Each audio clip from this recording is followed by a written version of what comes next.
நீங்கள் பார்த்துக் கொண்டிருப்பது AJK டிவியின் புதுவை மாலை. வணக்கம். சமுதாய முன்னேற்றத்திற்கு ஏற்றவாறு திரைப்படங்கள் இருக்க வேண்டும் என்று புதுவையில் நடந்த இந்திய திரைப்பட விழாவில் முதல்வர் ரங்கசாமி பேசினார். புதுவை அரசு செய்தி மற்றும் விளம்பரத்துறை, நவதர்ஷன் திரைப்பட கழகம், அலையன்ஸ் பிரான்சிஸ் இணைந்து நடத்திய இந்திய திரைப்பட விழா 2011 சுய்புரன் வீதி அலையன்ஸ் பிரான்சிஸ் திரையரங்கில் நடைபெற்றது. விழாவிற்கு செய்தி மற்றும் விளம்பரத்துறை இயக்குநர் செல்வராஜ் வரவேற்று பேசினார். சட்டமன்ற உறுப்பினர் லட்சுமி நாராயணன், அலையன்ஸ் பிரான்சிஸ் தலைவர் டாக்டர் நல்லாம், நவதர்ஷன் திரைப்பட கழக தலைவி சாய்குமாரி ஆகியோர் வாழ்த்தி பேசினார்கள். விழாவில் சிறப்பு விருந்தினராக முதலமைச்சர் ரங்கசாமி கலந்து கொண்டு விழாவினை துவக்கி வைத்து சிறந்த திரைப்படத்திற்கான விருதை அங்காடி தெரு படத்திற்காக இயக்குநர் வசந்தபாலனுக்கு வழங்கினார்.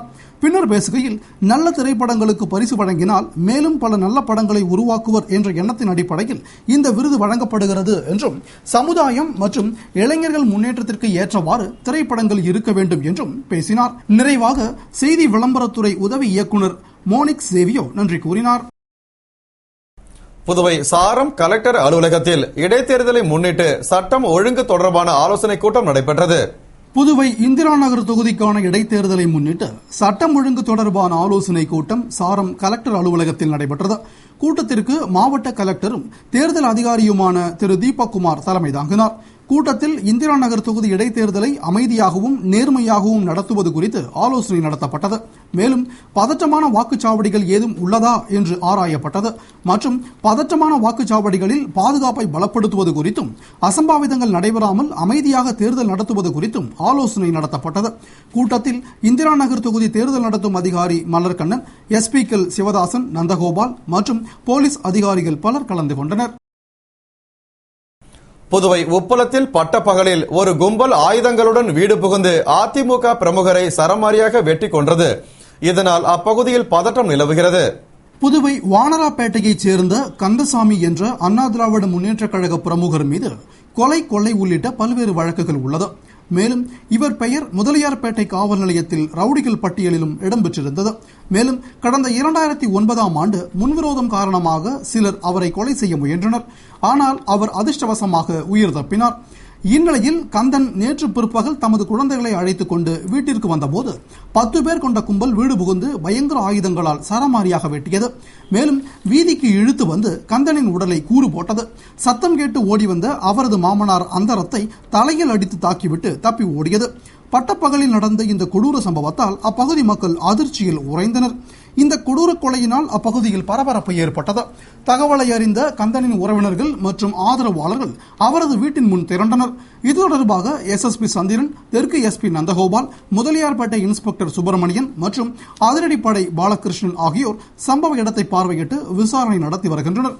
தொடர்ந்து அப்பகுதியில் பதற்றம் நிலவுவதால் போலீசார் ரோந்து பணியில் ஈடுபட்டுள்ளனர். மேலும் குற்றவாளிகளை பிடிக்க 3 தனிப்படைகள் அமைத்து தீவிரமாக தேடி வருகின்றனர். புதுவை முத்தியால்பேட்டை சின்னாத்தா அரசு பெண்கள் மேல்நிலைப் பள்ளியில் அறிவியல் கண்காட்சி நடைபெற்றது. இதில் 120 காட்சி பொருட்கள் இடம்பெற்றிருந்தன. புதுவை முத்தியால்பேட்டை சின்னாத்தா அரசு பெண்கள் மேல்நிலைப் பள்ளியில் அறிவியல் கண்காட்சி நடைபெற்றது. கண்காட்சியை பள்ளி முதல்வர் பாஸ்கரன் துவக்கி வைத்தார். இதில் மாணவிகளின் 120க்கும் மேற்பட்ட அறிவியல் படைப்புகள் காட்சி பொருளாக வைக்கப்பட்டிருந்தன. அறிவியல் ஆசிரியர்களின் உறுதுணையோடு மாணவிகள் உருவாக்கிய அறிவியல் படைப்புகளை ஆசிரியர்கள், பெற்றோர்கள் மற்றும் மாணவியர்கள் பார்வையிட்டு மகிழ்ந்தனர். இதில் சிறந்த படைப்புகளை தேர்ந்தெடுத்து பரிசளிக்கப்பட உள்ளது. விழாவிற்கான ஏற்பாட்டினை ஆசிரியர்கள் செய்திருந்தனர். சில நாட்களாக குறைந்த தங்கத்தின் விலை மீண்டும் அதிகரித்து ஒரு சவரன் தங்கம் விலை 21,000 தாண்டியது. சில மாதங்களாகவே ஏற்றத்துடன் இருந்த தங்கத்தின் விலை கடந்த ஆகஸ்ட் மாதம் துவக்கத்தில் 18,000 தாண்டியது. அது மேலும் உயர்ந்து ஆகஸ்ட் 20ஆம் தேதி 21,000 தாண்டி ஒரு புதிய உச்சத்தை தொட்டது. இதனால் அதிர்ச்சியடைந்த மக்களுக்கு ஆறுதல் அளிக்கும் வகையில் சிறிது சிறிதாக குறைந்து ஒரு சவரனுக்கு 1,500 ரூபாய் வரை குறைந்தது. இருப்பினும் அவ்வப்போது தேவை மாற்றத்திற்கு ஏற்ப தங்கத்தின் விலை ஏற்ற இறக்கத்தை கண்டது. ஆனால் விலை உயர்வில் இருந்த வேகம் விலை இறக்கத்தில் இல்லை. இந்நிலையில் நேற்று ஒரே நாளில் கிராமுக்கு 74 ரூபாய் உயர்ந்து 2,668 ரூபாய்க்கும், சவரனுக்கு 592 ரூபாய் உயர்ந்து 21,344 ரூபாய்க்கும் விற்கப்பட்டது. அதேபோன்று வெள்ளியும் ஒரு கிலோவுக்கு 1,475 ரூபாய் வரை உயர்ந்தது. ராஜீவ்காந்தி படுகொலை தொடர்பாக 3 பேருக்கும் அளிக்கப்பட்ட தூக்கு தண்டனை நியாயமானது என்று மாநில காங்கிரஸ் தலைவர் ஏவி சுப்பிரமணியன் கருத்து தெரிவித்துள்ளார். இது தொடர்பாக மாநில காங்கிரஸ் தலைவர் திரு ஏவி சுப்பிரமணியன் கூறுகையில், முன்னாள் பிரதமர் ராஜீவ்காந்தி மற்றும் 15 அப்பாவி இந்தியர்கள் தீவிரவாதிகளால் மனித வெடிகுண்டு மூலம் படுகொலை செய்யப்பட்டனர். இப்படுகொலைகளுக்கு காரணமானவர்கள் கைது செய்யப்பட்டு நீதிமன்றத்தில் கொலையாளிகள் என தீர்ப்பளிக்கப்பட்டு 4 பேருக்கு தூக்கு தண்டனையும் 3 பேருக்கு ஆயுள் தண்டனையும் விதிக்கப்பட்டுள்ளது. இதில் நளினியின் தூக்கு தண்டனை ஆயுள் தண்டனையாக குறைக்கப்பட்டு மற்ற 3 பேர் சார்பாக அனுப்பப்பட்ட கருணை மனுக்கள் நிராகரிக்கப்பட்டது. இந்நிலையில் தூக்கு தண்டனையை நிறுத்த வேண்டும் என்று தமிழகம் மற்றும் புதுவையில் பலவித போராட்டங்களை நடத்துகின்றனர். மேலும் 16 நபர்களை கொலை செய்த 3 வரையும் அப்பாவி என்று கூறுகின்றனர் என்ற அவர் தொடர்ந்து தீவிரவாதங்களுக்கு அதிகபட்ச தண்டனையாக மரண தண்டனை விதிக்கப்படுகின்ற போதிலும் பயங்கரவாத படுகொலை சம்பவங்கள் குறையவில்லை. எனவே 3 விரைவில் தண்டனை நிறைவேற்றப்பட்டால் தீவிரவாதிகளின் மத்தியில் ஒரு பயத்தை ஏற்படுத்தும். எனவே காங்கிரஸ் கட்சியை பொறுத்தவரை ராஜீவ்காந்தியை படுகொலை செய்த 3 நீதிமன்றம் அளித்த அதிகபட்ச தண்டனையான தூக்கு தண்டனை நியாயமானதே என்றும், இது தொடர்பாக அரசியல் சாசனப்படி உச்சநீதிமன்றம், மத்திய அரசு மற்றும் ஜனாதிபதி சேர்ந்து எடுக்கும் முடிவுகளே இறுதியானது என்று ஏற்றுக்கொள்வோம் என்று அவர் கூறினார். புதுவை பல்கலைக்கழகத்தில் தேசிய ஊட்டச்சத்து வார விழா மற்றும் பரிசளிப்பு விழா நடைபெற்றது.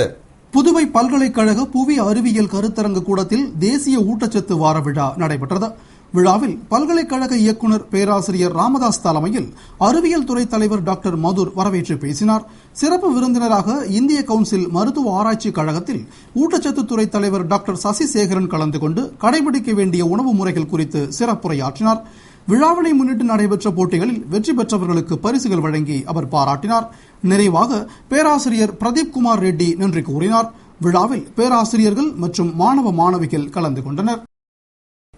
புதுவை அரசால் அறிவிக்கப்பட்டு செயல்பட்டு வரும் இலவச அரிசி திட்டம் தடையின்றி மக்களை சென்றடைய யூனிட் முறையை அமுல்படுத்த வேண்டும் என்று லோக் ஜனசக்தி மாநில தலைவர் உமாசுதன் கேட்டுக் கொண்டுள்ளார்.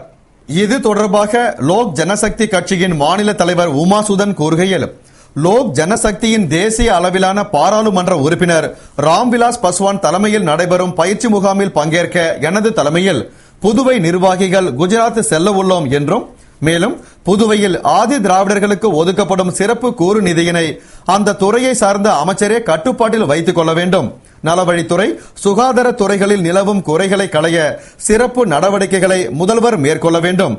பூர்வீக ஆதி திராவிடர்களுக்கும் உரிய சான்றிதழை வழங்கி கல்வி வேலைவாய்ப்பில் இட ஒதுக்கீடு அளித்திட நடவடிக்கை எடுக்க வேண்டும் என்ற அவர் தொடர்ந்து புதுவை அரசால் அறிவிக்கப்பட்டு செயல்பட்டு வரும் இலவச அரிசி திட்டத்தில் ஒரு நபர் உள்ள குடும்ப அட்டைதாரரும் 25 கிலோ அரிசி பெறுகின்றனர்.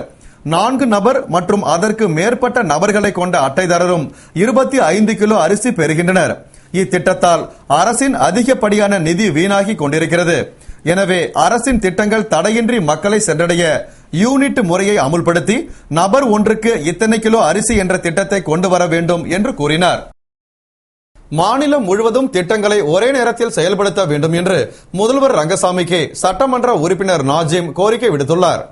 இது தொடர்பாக சட்டமன்ற உறுப்பினர் நாஜிம் கூறுகையில், புதுவை மாநிலத்தில் சிவப்பு மற்றும் மஞ்சள் அட்டைதாரர்களுக்கு வழங்க வேண்டிய இலவச வேட்டி சேலைகளை கடந்த 1 ஆண்டாக வழங்கப்படாமல் நிறுத்தி வைக்கப்பட்டிருந்தது. தற்போது பொறுப்பேற்றுள்ள முதல்வர் இதில் தலையிட்டு உடனடியாக இலவச வேட்டி சேலைகளை வழங்க உத்தரவிட்டார். ஆனால் இந்த உத்தரவு பிறப்பிக்கப்பட்டு 20 நாட்கள் ஆகியும் புதுவையில் மற்ற பிராந்தியங்களில் வழங்கப்பட்ட நிலையில் காரைக்காலில் இதுவரை வழங்காதது கண்டனத்திற்குரியது. எனவே இந்த விஷயத்தில் முதல்வர் தலையிட்டு காரைக்காலில் வசிக்கும் மக்களுக்கு உடனடியாக வழங்க நடவடிக்கை எடுக்க வேண்டும் என்றும், முன்பு மஞ்சள் அட்டைக்கு 15 கிலோ அரிசி காரைக்காலில் வழங்கப்படாமல் இருந்தது. இதுகுறித்து முதல்வரின் கவனத்திற்கு கொண்டு சென்ற பின் உடனடியாக வழங்க உத்தரவிட்டார். எனவே இனிவரும் காலங்களில் மாநிலம் முழுவதும் திட்டங்களை ஒரே நேரத்தில் செயல்படுத்த முதலமைச்சர் உத்தரவாதம் தர வேண்டும் என்று அவர் கூறினார். புதுவை கதிர்காமம் அரசு பெண்கள் மேல்நிலைப் பள்ளியில் மத்திய அரசு கலாச்சார பாதுகாப்பு மற்றும் பயிற்சி மையம் சார்பில் எண்ணெய் ஓவியம் தீட்டும் பயிற்சி முகாம் நடைபெற்றது. மத்திய அரசு கலாச்சார பாதுகாப்பு மற்றும் பயிற்சி குழுமம் சார்பில் எண்ணெய் ஓவியம் தீட்டும் பயிற்சி முகாம் கதிர்காமம் அரசு பெண்கள் மேல்நிலைப் பள்ளியில் நடைபெற்றது.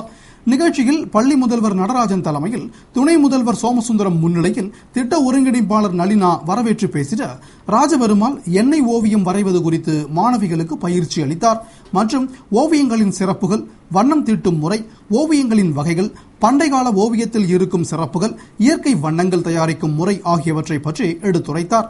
நிகழ்ச்சியில் அவர் தீட்டிய ஓவியங்கள் பல பார்வைக்கு வைக்கப்பட்டது. நிகழ்ச்சிக்கான ஏற்பாட்டினை திட்ட ஒருங்கிணைப்பாளர் செய்திருந்தார். இத்துடன் செய்திகள் நிறைவடைந்தன. வணக்கம்.